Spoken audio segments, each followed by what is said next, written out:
வாழ்க வையகம், வாழ்க வைയகம், வாழ்ക വളമുടൻ. വേദാദ്രി മഹർഷിയുടെ ജീവചരിത്രം, എൻ്റെ ആത്മവിവരണം, അധ്യായം 2. 10 വയസ്സ് വരെ എനിക്ക് ദാരിദ്ര്യം എന്ന വാക്കിന് ശരിയായ അർത്ഥമറിയില്ലായിരുന്നു. ഈ ലോകം ആനന്ദത്തിൻ്റെ നിറകുടമായി തോന്നിയിരുന്നു. ആദ്യത്തെ അധ്യായത്തിൽ എഴുതിയിട്ടുള്ള ആ ഒരു സംഭവം എൻ്റെ ജീവിതത്തിൽ ഞാൻ നേരിട്ടപ്പോൾ എൻ്റെ മനസ്സിൽ ഒരു മാറ്റമുണ്ടായി. സന്തോഷത്തോടുകൂടി ദുഃഖവും ഈ ലോക ജീവിതത്തിൽ ചേർന്നിരിക്കുന്നതായി ഞാൻ മനസ്സിലാക്കി. ദാരിദ്ര്യം നീങ്ങാൻ ആവേശത്തോടു കൂടി ഞാൻ അധ്വാനിച്ചു. രാവിലെ 6 മണിക്ക് തറിക്കുഴിയിലിറങ്ങിയാൽ രാത്രി 9 മണി വരെ തുടർന്ന് നെയ്യുമായിരുന്നു. ജോലിക്കിടയിൽ തറയിൽ വെച്ച് തന്നെ ഞാൻ രാവിലത്തെ ഭക്ഷണം കഴിക്കും. കേപ്പക്കൂള് അത് 2 നിമിഷത്തിൽ കുടിച്ചു തീർക്കാൻ പകൽ ഭക്ഷണം കഴിക്കുന്നതിന് വേണ്ടി തറയിൽ നിന്നും പുറത്തു വരും. 20 നിമിഷത്തിൽ ഭക്ഷണവും വിശ്രമവും എല്ലാം കഴിയും. വീണ്ടും നെയ്ത്ത്. എൻ്റെ സ്നേഹനിധികളായ അമ്മയും അച്ഛനും എന്നോട് കരുണയോടുകൂടി പറയും, കണ്ണാ, അധികം നെയ്ത്ത് ജോലി ചെയ്യാതെടാ, ശരീരത്തിന് ക്ഷീണമാകും. നിന്നെ പ്രസവിച്ച മഹിമ ഞങ്ങൾക്കല്ലേ അറിയൂ എന്ന് പറയും. അവർക്ക് ആവേശം പകരുന്ന രീതിയിലും സ്നേഹത്തോടും കൂടി ഞാൻ മറുപടി പറയും. തറിനെയ്ത്തിൽ എനിക്ക് വളരെയധികം ആഗ്രഹമുണ്ടായിരുന്നതിനെ ചൂണ്ടിക്കാട്ടി, ആ ആഗ്രഹം നമ്മുടെ കുടുംബത്തിന് നന്മയല്ലേ അമ്മയെ നൽകുന്നത് എന്ന് ചോദിക്കും. ഞാൻ ഇങ്ങനെയുള്ള മറുപടികൾ നൽകുമ്പോൾ എൻ്റെ അമ്മ പല പ്രാവശ്യം ആനന്ദാശ്രുക്കൾ പൊഴിക്കുമായിരുന്നു. തറയിലിരിക്കുമ്പോൾ തന്നെ ഭാവിയെക്കുറിച്ച് ഞാൻ ചിന്തിച്ചുകൊണ്ടേയിരിക്കും. എൻ്റെ ആദ്യ ഗുരു. ഈ പ്രായത്തിലാണ് എനിക്ക് ഒരു ഗുരുവിനെ ലഭിച്ചത്. എൻ്റെ പ്രായത്തിനനുസരിച്ച് അദ്ദേഹം ഭക്തിമാർഗത്തിലൂടെ എൻ്റെ മനസ്സിനെ ബലപ്പെടുത്തി. ചിലപ്പോൾ ശുദ്ധ അദ്വൈതത്വം പറഞ്ഞാലും എനിക്കത് മനസ്സിലാക്കുവാൻ സാധിച്ചിരുന്നില്ല. അപ്പോൾ അദ്ദേഹത്തിന് വയസ്സ് 75. അദ്ദേഹത്തിൻ്റെ പേര് എ. ബാലകൃഷ്ണൻ. അദ്ദേഹത്തിൻ്റെ നല്ല പാഠങ്ങൾ എൻ്റെ ചിന്തയെ ഉണർത്തിവിട്ടു.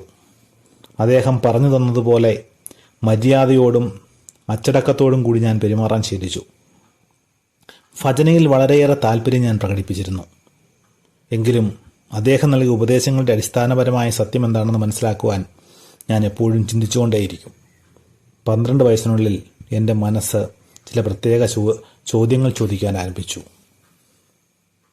സുഖം, ദുഃഖം എന്നീ അവസ്ഥകൾ എന്താണ്? ഇവയുടെ തുടക്കവും ഒടുക്കവും എവിടെയാണ്? ഞാൻ ആരാണ്?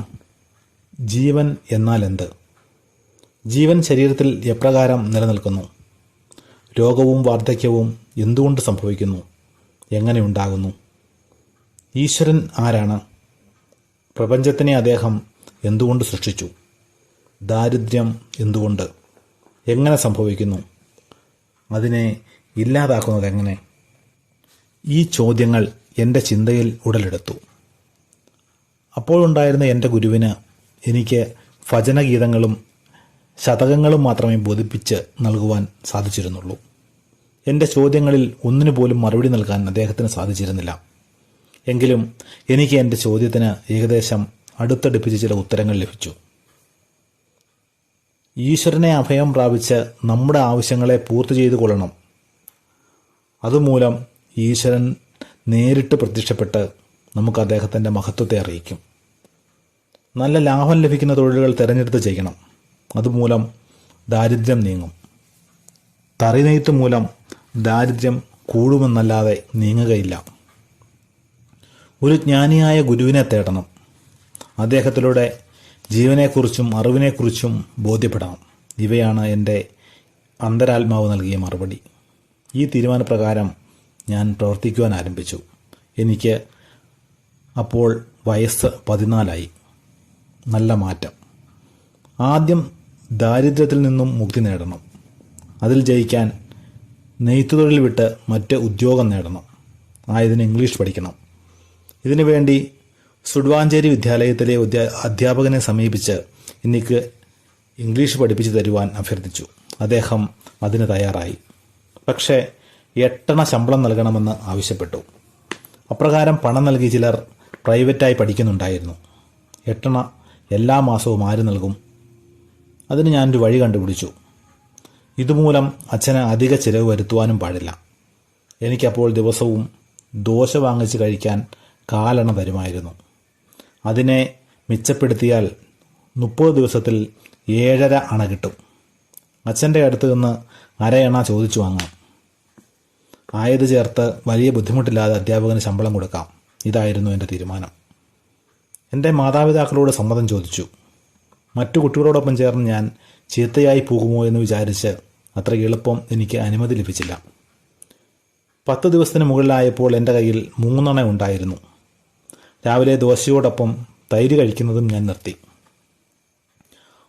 ആ കാലത്ത് 2 കൈപ്പിടി കൊടുത്താൽ ഒരു വലിയ ദോശ ലഭിക്കും. അത് എൻ്റെ മാതാപിതാക്കൾക്ക് രാവിലെ ഭക്ഷണത്തിന് മതിയാകും. കുട്ടികൾക്ക് 1 കൈപ്പിടി ദോശ മതിയാകും. അതിനോട് ചേർന്ന് കട്ടിത്തൈര്, 1 കൊട്ടാക്കച്ചി നിറയെ 1 കൈപ്പിടിക്ക് ലഭിക്കും. ദോശയും തൈരും ചേർത്ത് കഴിക്കുന്നത് എനിക്ക് വളരെ ഇഷ്ടമായിരുന്നു. ഇംഗ്ലീഷ് പഠിച്ച് ജോലി നേടണം എന്നതിന് വേണ്ടി രാവിലെ തൈരും ദോശയും ഉപേക്ഷിക്കേണ്ടി വന്നു. രാവിലെ 7 മണിക്ക് തന്നെ രാവിലത്തെ ഭക്ഷണമായ കേപ്പക്കൂളി ഞാൻ ഭക്ഷിക്കും. പഠിക്കുവാനായി അനുമതി ചോദിച്ചു, ലഭിച്ചില്ല. എങ്കിലും പഠിക്കുവാനാവശ്യമായ പണം അന്നു മുതൽ ഞാൻ സ്വരൂപിച്ചു തുടങ്ങി. 3 അണ സ്വരൂപിച്ച ശേഷം വീണ്ടും എൻ്റെ അമ്മയോട് കെഞ്ചി ചോദിച്ചു. അമ്മയ്ക്ക് ഞാൻ പഠിക്കുന്നതിൽ താല്പര്യമാണെങ്കിലും ഒരു സംശയം. ക്രിസ്തീയരുടെ വീട്ടിൽ പോയി രാത്രികാലങ്ങളിൽ പഠിക്കുമ്പോൾ അവരുടെ വീട്ടിൽ നിന്നെങ്ങാനും വെള്ളം വല്ലതും വാങ്ങിച്ചു കുടിക്കുമോ? അക്കാലത്ത് ക്രിസ്തീയരും ഹൈന്ദവരും തമ്മിൽ അതുപോലെ വിഭാഗീയതയുണ്ടായിരുന്നു. അപ്രകാരമുള്ള തെറ്റുകളൊന്നും ചെയ്യുകയില്ല എന്ന് ഞാൻ സത്യം ചെയ്തു. അതിനുശേഷം എനിക്ക് രാത്രിയിൽ പഠിച്ചുകൊള്ളുവാനുള്ള അനുമതി ലഭിച്ചു. അതുകൊണ്ട് എൻ്റെ ജോലി സമയത്തിൽ കുറവ് വരാത്ത രീതിയിൽ രാവിലെ നേരത്തെ ഏകദേശം 5 മണിക്കൊക്കെ തറയിൽ പ്രവേശിച്ച് വിളക്കിൻ്റെ വെളിച്ചത്തിൽ ഞാൻ നെയ്തു തുടങ്ങി. ജോലിയുടെ സമയം പ്രകാരം ക്രമപ്പെടുത്തി. എൻ്റെ അച്ഛൻ കൈകൊണ്ട് നാടി ഓടിച്ച് തറി നെയ്യുമായിരുന്നു. ഞാൻ കയറ് വലിച്ച് നാടി ഓടിക്കുന്ന രീതിയും പഠിച്ചെടുത്തു. അതുകൊണ്ട് അദ്ദേഹം നെയ്യുന്നതിൻ്റെ 3 ഇരട്ടി ഞാൻ നെയ്തെടുക്കുമായിരുന്നു. ഞാൻ അധികമായി അധ്വാനിക്കുന്നതോർത്ത് വിഷമിക്കുന്നുണ്ടായിരുന്നു എൻ്റെ മാതാപിതാക്കൾ. എങ്കിലും ഒരു ഭാഗത്ത് ദാരിദ്ര്യം. ആ ദാരിദ്ര്യത്തിന് അറുതി വരുത്തുവാനായി എൻ്റെ അധ്വാനം അത്യാവശ്യമായിരുന്നു. ഞങ്ങൾക്ക് മതിയായ ഭക്ഷണം കഴിക്കുവാനായി സാധിച്ചു. മറ്റുള്ളവരുടെ സഹായം ഏതൊരു സാഹചര്യത്തിലും ആവശ്യപ്പെടാതെ അഭിമാനത്തോടു കൂടി ജീവിക്കണമെന്ന ലക്ഷ്യമുള്ളവരായിരുന്നു എൻ്റെ മാതാപിതാക്കൾ. അപ്രകാരം തന്നെ അവർ ജീവിച്ചു വന്നിരുന്നു. ഗണപതി പൂജ. ദാരിദ്ര്യം നീക്കണമെന്ന തീരുമാനത്തിൻ്റെ അടിസ്ഥാനത്തിൽ ഇംഗ്ലീഷ് പഠിക്കുവാൻ ആരംഭിച്ചു. ഈശ്വരനെ കാണണമല്ലോ. അതിന് ഈശ്വര സേവയിൽ പൂർണ്ണമായി ശ്രദ്ധയും ചെലുത്തി. ഗണപതി സേവ എളുപ്പത്തിൽ എല്ലാ വിജയങ്ങളും നൽകുന്നതാണെന്ന് ഞാൻ കേട്ടിരുന്നു. ഞങ്ങളുടെ വീട്ടിൽ ഗണപതിയില്ല. കാരണം അത് വയ്ക്കുവാൻ പ്രത്യേകിച്ച് സ്ഥലമില്ല. കൂടാതെ ഒരു ഗണപതി വിഗ്രഹം വാങ്ങിക്കുവാൻ അക്കാലത്ത് 2.5 രൂപ വേണ്ടിയിരുന്നു. അതിന് ഞാനൊരു തീരുമാനമെടുത്തു. ക്ഷേത്രത്തിലെ ഗണപതിക്ക് തന്നെ പൂജ ചെയ്യാമെന്ന് ഞാൻ തീരുമാനിച്ചു. സുഡ്വാഞ്ചേരി ഗ്രാമത്തിൽ ഗണപതി ക്ഷേത്രം ചെറുതാണ്. അതിൻ്റെ താക്കോൽ ഞാൻ ചോദിച്ചു വാങ്ങി. രാവിലെ 4:30 മണി മുതൽ 5 മണിക്കുള്ളിൽ ഗണപതി വിഗ്രഹത്തിൽ ഞാൻ വെള്ളമൊഴിച്ച് തേച്ച് കഴുകും. 2 തോർത്തുകളുണ്ടായിരുന്നു. ദിവസം ഒരെണ്ണം എടുത്ത് അലക്കി ഉണക്കും. ഉണക്കിയ തോർത്തുകൊണ്ട് ഉടുത്തു. ഒരു ദിവസം വെള്ളമൊഴിക്കുമ്പോൾ ഞാൻ ഗണപതി വിഗ്രഹത്തിൽ നോക്കി. അതിൽ അഴുക്ക് കട്ട പിടിച്ചിരിക്കുന്നു. അത് ഗണപതിക്ക് വേദനിക്കുന്നത് പോലെ എനിക്ക് തോന്നി. കതക് ചാരി ഒരു ചിരട്ടയെടുത്ത് ഞാൻ ചിരണ്ടിക്കൊണ്ടിരുന്നു. ഇത് പുറത്തുനിന്ന് കേട്ടുകൊണ്ടിരുന്ന ഒരാൾ കതകിൽ തട്ടി കതക് തുറപ്പിച്ചു. നീ എന്തു ചെയ്യുന്നു എന്ന് ചോദിച്ചു. ഞാൻ സത്യം പറഞ്ഞു. അദ്ദേഹം എന്നിട്ട് എൻ്റെ നേരെ ചീറിയെടുത്തു. ചിരട്ട കൊണ്ട് ഗണപതിയെ ചുരുണ്ടെന്നും അറിവില്ലാത്തവനെ എന്ന് ബഹളം വെച്ചു. എനിക്ക് അദ്ദേഹത്തിൻ്റെ ദേഷ്യത്തിൽ സങ്കടമൊന്നും തോന്നിയില്ല. ഗണപതിക്ക് ദോഷം ചെയ്തു എന്ന് എൻ്റെ ബാലഹൃദയം വളരെ വിഷമിച്ചു. ധനുമാസം 4 മണിക്ക് ഞാൻ ഗണപതി പൂജ ചെയ്തു. കുളത്തിലെ വെള്ളത്തിൽ കുളിക്കുമ്പോൾ തണുപ്പ് എനിക്ക് സഹിക്കുവാൻ പറ്റാതായി. ഇതുപോലെ ഗണപതിക്കും തണുക്കുമെന്ന് ഞാൻ വിഷമിച്ചു. അന്ന് എൻ്റെ അച്ഛൻ്റെ അടുത്ത് സങ്കടം പറഞ്ഞു. അച്ഛാ, ഗണപതിക്ക് ധനുമാസത്തിൽ ചൂടുവെള്ളത്തിൽ കുളിപ്പിച്ചാൽ എന്താ എന്ന് ഞാൻ ചോദിച്ചു. ഒരു പുഞ്ചിരിയോടുകൂടി എന്നെ നോക്കിക്കൊണ്ട് അങ്ങനെ ചെയ്യുവാൻ പാടില്ല കുട്ടാ. നീ വിചാരിക്കുന്നത് പോലെ ഗണപതിക്ക് തണുക്കുകയില്ല എന്നെനിക്ക് സമാധാനം പറഞ്ഞു. ചിന്തിച്ച് പല ഉത്തരങ്ങളും കണ്ടെത്തി എനിക്ക് കലശിലേക്ക് തണുപ്പ് എവിടെയെന്ന് മനസ്സിലാക്കുവാൻ കഴിഞ്ഞിരുന്നില്ല. ഭക്ഷണമാറ്റം. ഗ്രാമവാസികൾ ആണ്ടിലൊരിക്കൽ ഏതെങ്കിലും ക്ഷേത്രമുള്ള ഒരു നാട്ടിൽ ചെന്ന് 2-3 ദിവസം അവിടെ തന്നെ വിനോദമായി ഭക്ഷണം പാചകം ചെയ്ത് കഴിച്ച് ഉത്സവം കണ്ട് വീട്ടിലേക്ക് മടങ്ങും. എൻ്റെ മാതാപിതാക്കളും ആണ്ടുതോറും തിരുപ്പൂരൂർ, മഹാബലിപുരം തുടങ്ങിയ 2 സ്ഥലങ്ങളിലും പോകുമായിരുന്നു. അപ്രകാരം ആ വർഷവും എന്നെയും എൻ്റെ അനുജനെയും വിളിച്ചുകൊണ്ട് തിരുപ്പൂരിന് പോയിരുന്നു. അവിടെ 2 ദിവസം താമസിച്ചതിന് ശേഷം മഹാബലിപുരം പോയി. ഞങ്ങളുടെ കുടുംബത്തിൽ മാംസാഹാരം ഉപയോഗിക്കുമായിരുന്നു. എനിക്ക് ചെറുപ്പം മുതൽ അതത്ര പ്രിയമില്ലായിരുന്നു. എങ്കിലും പൂർണ്ണമായും നിർത്തിയിട്ടില്ലായിരുന്നു. മഹാബലിപുരത്തെ ഒരു ഉത്സവം പുസ്തകക്കട ഉണ്ടായിരുന്നു. അതിലൊരു ചെറിയ പുസ്തകം പ്രത്യേകമായി എൻ്റെ ശ്രദ്ധയിൽപ്പെട്ടു. അത് മാംസാഹാരത്തിൻ്റെ ദോഷങ്ങൾ എന്ന തലക്കെട്ടോടു കൂടിയതായിരുന്നു. അതൊന്നു മാത്രം ഞാൻ കാരണം കൊടുത്ത് വാങ്ങിച്ചു. അപ്പോൾ തന്നെ ഞാനത് വായിക്കുവാനും തുടങ്ങി. അതിൽ എൻ്റെ മനസ്സിനെ സ്വാധീനിച്ച ചില കവിതകളുണ്ടായിരുന്നു. അതിലൊന്ന്: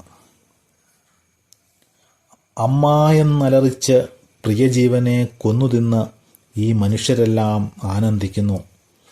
അമ്മ എന്ന ശബ്ദം കേൾക്കുന്ന മാതവർക്കും പൊയ്മാ നരകമാണെങ്കിൽ കഴിച്ചവർക്ക് എന്തെന്നു പറയാൻ. മഹാതപസ്യാലും ഒരു ആടോ മാടോ തന്നെ ആരെങ്കിലും വധിക്കുമ്പോൾ പുറപ്പെടുവിക്കുന്ന അമ്മ എന്ന ശബ്ദം കേട്ടാൽ അതിനെ ആ വേദനയിൽ നിന്നും രക്ഷിക്കാതെ പോകുന്നയാൾക്ക് പൊയ്മാ നരകം ലഭിക്കും. അങ്ങനെയുള്ളപ്പോൾ ആ വധം മൂലം ലഭിക്കുന്ന മാംസം ഭക്ഷിക്കുന്നവർക്ക് എത്രമാത്രം വലിയ പാപം ലഭിക്കും. ഇതാണ് ഇതിൻ്റെ അർത്ഥം. ഇത് വായിച്ചതു മുതൽ എൻ്റെ ചിന്ത വേഗത്തിൽ ചരിക്കുവാൻ തുടങ്ങി.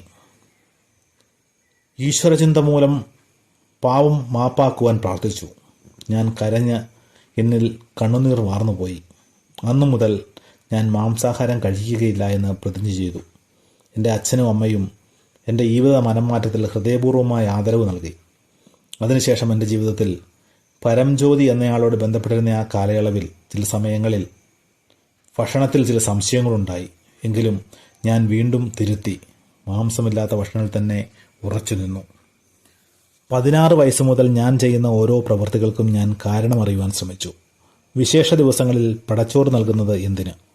ഈ ചോദ്യത്തിന് എൻ്റെ മാതാപിതാക്കൾക്ക് ശരിയായ മറുപടി പറഞ്ഞു നൽകുവാൻ സാധിച്ചില്ല. ഈശ്വരനാണ് നമുക്ക് ജീവിതം നൽകുന്നത്, അതുകൊണ്ട് അദ്ദേഹത്തിന് നാം ഭക്ഷണം നൽകുന്നു എന്നവർ പറയും. എനിക്ക് ഈ മറുപടി തൃപ്തിയായിരുന്നില്ല. ശരീരമുള്ളവർക്കല്ലേ വിശപ്പുണ്ടാവുകയുള്ളൂ, അവർക്കാണ് ഭക്ഷണം ആവശ്യം. ഈശ്വരന് ശരീരമില്ല, അദ്ദേഹം അരൂപിയാണ്, അതുകൊണ്ട് അദ്ദേഹത്തിന് ഭക്ഷണം ആവശ്യമില്ല. എങ്കിലും ഈശ്വരനെ വിചാരിച്ച് നാം ഭക്ഷണം കഴിക്കണം, ഇതായിരിക്കും പടച്ചോറിൻ്റെ ഉദ്ദേശം എന്ന എൻ്റെ നിഗമനം ഞാൻ എൻ്റെ മാതാപിതാക്കളോട് പറഞ്ഞു. അവരുടെ മനസ്സ് നിറഞ്ഞു. നീ പറയുന്നതാണ് മോനെ ശരി എന്നവർ സമ്മതിച്ചു. എനിക്കത് ഒരു വലിയ വിജയമായി തന്നെ തോന്നി. നാട്ടിൽ ശനിയാഴ്ചകളിൽ പലരും കൂടി തെരുവിലൂടെ ചുറ്റി വരുന്നത് ഒരു രീതിയായിരുന്നു. ഇടയ്ക്കിടെ തായുമാനവർ പാട്ടിലൊന്നായ അങ്കിക്കനാഥവടി എന്നാരംഭിക്കുന്ന പാട്ട് നന്നായി അവർ പാടുമായിരുന്നു. ആ പാട്ടിൽ എൻ്റെ മനസ്സ് മുഴുവനും ലയിച്ചു പോകുമായിരുന്നു. അതിൽ നിന്നും എനിക്കുണ്ടായ തീരുമാനമാണ് ഈശ്വരൻ അരൂപനാണെന്ന തെളിവ്. ആ പാട്ടാണ് എൻ്റെ ഉള്ളുണർവിനെ ഉണർത്തി എനിക്ക് തത്വവിശദീകരണം സമ്മാനിച്ചത്. ഈശ്വരനിലയെ ഞാൻ അറിയുവാൻ എന്നെ സഹായിച്ചത്. മകരമാസ പൊങ്കാല ദിവസം അന്ന് ഒരു അടയുണ്ടാക്കി സൂര്യൻ സമർപ്പിച്ചു. അതിൽ ഉപ്പില്ലായിരുന്നു. ഇത് എന്തുകൊണ്ടാണെന്ന് ഞാൻ എൻ്റെ അമ്മയോട് ചോദിച്ചു. സൂര്യഭഗവാന് സമർപ്പിക്കുന്ന അടയിൽ ഉപ്പിടാൻ പാടില്ല, ഇടുന്നത് തെറ്റാണെന്ന് എൻ്റെ അമ്മ പറഞ്ഞു. അത് തെറ്റാണെന്ന് ഞാനും. നമ്മുടെ കുടുംബത്തിലെപ്പോഴും ഒരു അമ്മായിയമ്മ ഉപ്പിടാൻ മറന്നുപോയി അടയുണ്ടാക്കി കാണും. നിവേദ്യത്തിന് ശേഷം ആ അടയിൽ ഉപ്പില്ലല്ലോ എന്ന് മരുമകൾ ചോദിച്ചു കാണും. സൂര്യന് നിവേദിക്കുന്ന അടയിൽ ഉപ്പിടാൻ പാടില്ല എന്ന് പറഞ്ഞ് അമ്മായിമ്മ തൻ്റെ തെറ്റിനെ ന്യായീകരിച്ച് കാണും. പിന്നീട് മരുമകളും അപ്രകാരം ഉപ്പിടാതെ അടയുണ്ടാക്കി കാണും. ഇപ്രകാരം തലമുറകളായി ഈ രീതി പിന്തുടർന്നത് കാണും എന്ന് ഞാൻ പറഞ്ഞു. എൻ്റെ അമ്മയും അച്ഛനും വയറു കുലുക്കി ചിരിച്ചു. ആ ചിരിക്കാഴ്ച ഞാൻ എങ്ങനെ വിവരിക്കും? അതിനുശേഷമുള്ള പൊങ്കാലകളിൽ ഉപ്പിട്ട് തന്നെ അടയുണ്ടാക്കി നിവേദിച്ചു പോന്നു. എൻ്റെ 18 വയസ്സ് വരെ ഞാൻ രാത്രി സ്കൂളിൽ പോയി ഇംഗ്ലീഷ്, തമിഴ്, കണക്ക് ഇവ പഠിച്ചു. അധ്യാപകർ വർഷം തോറും മാറിയിരുന്നു. മാസശമ്പളം രൂപ 1.5 രൂപ വരെ ഉയർന്നു. അപ്പോൾ പഠനം 4ാമത്തെ ഫോമിന് തുല്യമെന്ന് എൻ്റെ അധ്യാപകൻ പറഞ്ഞു. ഈ അവസരത്തിൽ ഞാൻ നെയ്ത്തുതൊഴിൽ നിർത്തി മറ്റേതെങ്കിലും ജോലി അന്വേഷിച്ച് നേടണമെന്ന് ആഗ്രഹിച്ചു. ഈ ആഗ്രഹം ഞാൻ എൻ്റെ ജ്യേഷ്ഠത്തെ അറിയിച്ചു. കർപ്പകം എന്ന പേരുള്ള മൂത്ത സഹോദരിയും അവരുടെ ഭർത്താവ് സിദ്ധവൈദ്യർ ഷൺമുഖ മുതലിയാരും മൈലാപ്പൂരിലായിരുന്നു. അവർ എന്നെ അവിടേക്ക് കൂട്ടിക്കൊണ്ടുപോയി. അവർക്ക് പരിചയമുള്ളവരോട് എനിക്ക് എന്തെങ്കിലും ഒരു ജോലി ശരിയാക്കി തരുവാനായി പറഞ്ഞിരുന്നു. ഈ സംഭവത്തെക്കുറിച്ച് ഞാൻ എഴുതിയ കവിത താഴെ കൊടുക്കുന്നു. ഏതൊരു മനുഷ്യനും ഈ ലോകത്തിൽ സുഖദുഃഖ അനുഭവത്തിൻ്റെ പ്രകൃത്യാലായി ചിന്തിക്കുന്ന ശക്തി അവരിൽ ഉയരുമ്പോൾ ശിവൻ ജീവൻ ഇരുനിലകൾ പ്രത്യക്ഷമാകും. ഈ ലോകത്ത് ജനങ്ങളുടെ ഇടയിൽ കാണുന്ന ദാരിദ്ര്യ രോഗമരണ അവസ്ഥ മനസ്സിലാക്കുന്നു. എനിക്കും ദാരിദ്ര്യം ദൈവം ജീവനെക്കുറിച്ച് അറിയുവാൻ ആഗ്രഹമുണ്ടായി. ഈ 3 ചോദ്യങ്ങൾ ഉയർത്തിക്കൊണ്ട് രാത്രി പകലായി ചിന്തിച്ച് ബോധ്യപ്പെടാതെ മനസ്സമാധാനം തകർന്ന് ജ്ഞാനികളെ നോക്കി നിങ്ങൾ പറയൂ എന്ന് ചോദിച്ച ബുദ്ധന് വ്യക്തമായ ശരിയായ മറുപടി ലഭിക്കാത്തതിനാൽ മികച്ച രാജാധികാരം വേണ്ടെന്ന് വെച്ച് എപ്രകാരം വിഷമിച്ചു. എനിക്കു മാത്രം എപ്രകാരം മനസ്സിലാകും എളുപ്പത്തിലെന്നാളിൽ. ഓലക്കുടിൽ ജീവിതം, ഭക്ഷണമോ അല്പം, മനസ്സിൽ മുന്നേറണമെന്ന വേഗം, സ്ഥാപനം, കച്ചവടം, സർക്കാർ ഉദ്യോഗം നോക്കണമെന്ന ആഗ്രഹത്താൽ ഇംഗ്ലീഷ് പഠിക്കുവാനിടയായി. ജോലിയെടുത്തു പകൽ സമയം, രാത്രിയിൽ പോയി ആഗ്രഹിച്ച് തമിഴ് ഇംഗ്ലീഷ് പഠിച്ചു പോന്നു. രാവിലെ എനിക്കായി ജനിപ്പിച്ചവർ തന്ന കാലണയാശാന്റെ ശമ്പളമായി മാറി. പഠിക്കുവാൻ എഴുതുവാൻ തമിഴിനോട് ഇംഗ്ലീഷും 18 വയസ്സിനുള്ളിൽ ഞാൻ പഠിച്ചെടുത്തു. ഇഷ്ടപ്പെട്ടില്ല, തുടർന്ന് ചെയ്യുവാൻ നെയ്ത്തുജോലി. കടന്നു ഞാൻ ചെന്നൈക്ക് ജോലി തേടി. തകർന്ന മനസ്സിന് ആവേശം പകരുവാൻ എനിക്കൊരു ജോലി നുങ്കംഭാഗത്ത് തപാലാഫീസിൽ ലഭിക്കെ ഒഴുക്കിയ കണ്ണീരിനെ തുടച്ച് എൻ്റെ ജീവിതത്തിൽ ഉയരുവാൻ കഠിന അധ്വാനം ചെയ്തു ഞാൻ.